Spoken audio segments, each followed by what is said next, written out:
events these days, and everywhere we look, is the issue of fear. False evidence appearing real. Future events already ruined.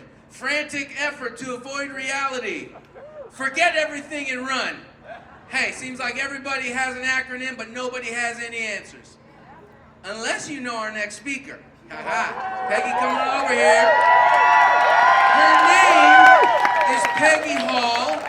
Peggy is the founder of the Healthy American at healthyamerican.org. She's an educator for 30 plus years. She inspires, she empowers others to make positive waves of change. Watch even one of her videos and you'll know she's something special. Her positive can-do messages uplift and inspire others to keep their heads above the waves in the stormy seas and to look forward to brighter days ahead as we fight back tyranny and turn this ship around. All hands on deck for Miss Peggy Hall.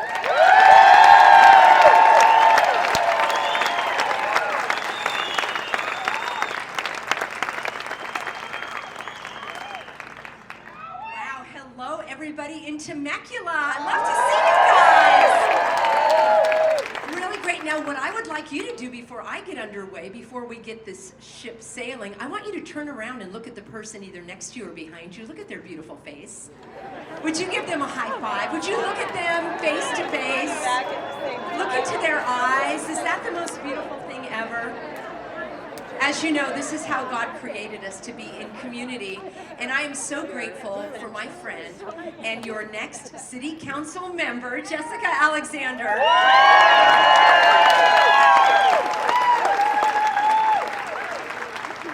I am so glad that she invited me here, and as you've heard from the previous speakers, we do need to take action, and that's exactly what I am all about. It's not about, the only thing I complain about are complainers. And if you go on YouTube, you'll see plenty of complainers that will work you into a frenzy, worried about fear and living in anxiety and not being able to sleep at night. And I understand that we are facing some very stormy seas, as I call them, but it's not enough to be worked up into a frenzy. You need to take some positive action. And some people, you know, they kind of know me as the anti-mask advocate, and I'm not.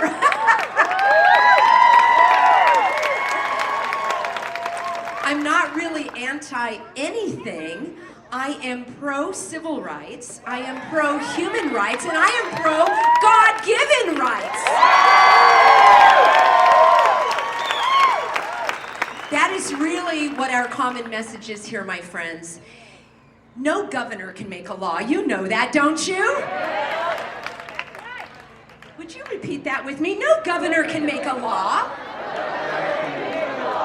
No mayor can make a law. No mayor can make a law. No health officer can make a law. No health officer can make a law. There are three sources of law. There is the Constitution. Amen.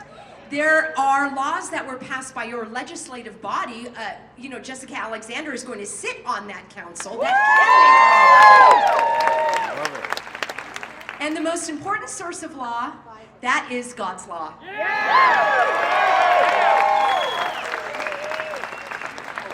The Constitution does not give you rights. The Constitution was created to prevent the government from taking your God-given rights. So my wonderful colleague and frontline freedom fighter, try to say that one, Dr. Erickson has been speaking about the science, the medicine. I have never spoken really about the science because to me, as important as that is, I'm not a medical doctor, but I want to talk about the importance of you understanding your God-given rights and how to protect your freedom and your liberty. And as Dr. Erickson said, this virus has turned out to be a lot less deadly than we were told it was. And if you're like me and you don't watch TV, I never really knew how deadly it was going to be because I don't spend my time doing that.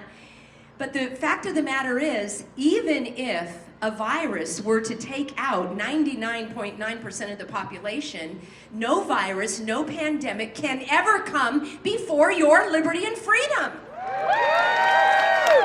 Never. We are responsible adults. We have the freedom of choice. Now, those of you that are wearing masks, you are doing that because it is your choice. There is no law, there is no statute, there is no requirement that forces you to obstruct your face and your God-given breath. You are welcome to do that as a choice. You cannot legislate compassion. My dear friend Jeanette spoke about compassion. That comes from the heart, that comes from God. That is our God-imbued sense of what's right and wrong. That cannot be legislated. To be told that we wear a mask because it's that way that we care for others. I care for others by giving them a hug, by visiting them, by spending time with them.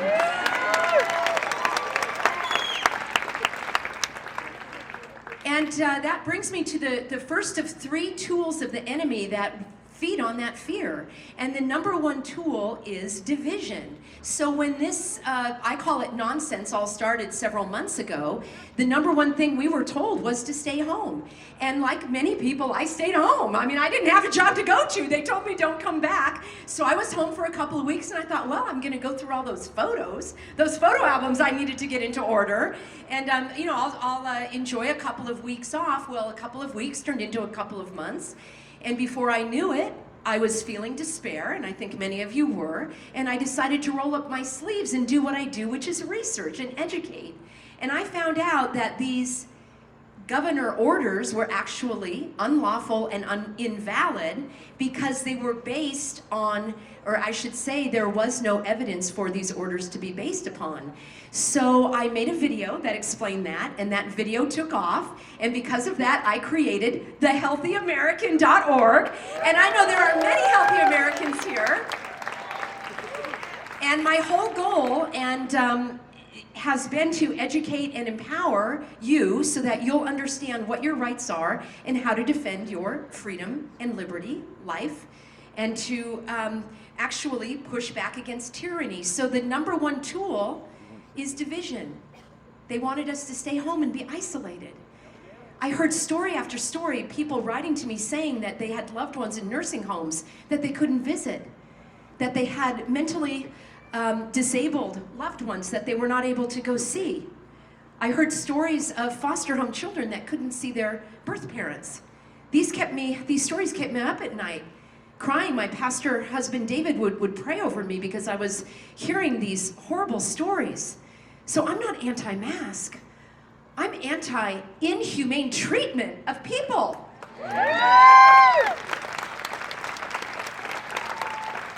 The only antidote for division is connection. And that's what you're doing here. Look at this. All connected. Beautiful bare faces as God created you. Elbow to elbow, shoulder to shoulder. And we need to do that. Let me just give you a quick plug for Thanksgiving. As we heard from Pastor Tim, our Thanksgiving plans are trying to be shaped up by the governor. And by the way, may I remind you, those are just guidelines. Guidelines are not a law. There's no such thing as, I've never heard of guideline enforcers. We have law enforcement. You don't go in front of a court of guidance, you go in front of a court of law, right? You're not a guidance breaker. Those are lawbreakers. So you don't have to follow any of that anyway. But I tell you what we're going to do as Healthy Americans. And I've got a couple of friends here that are going to help me organize it. And who knows, it may even be in your backyard. We are going to have the largest Thanksgiving feast that California has ever seen. And we are going to do it all together. Barefaced. We're going to be sharing those potluck meals. And we are going to be giving thanks to our God for all the blessings that He has put upon this country. So let me finish by saying this, friends. There are 3 tools of the enemy. One is division. The antidote to division is connection.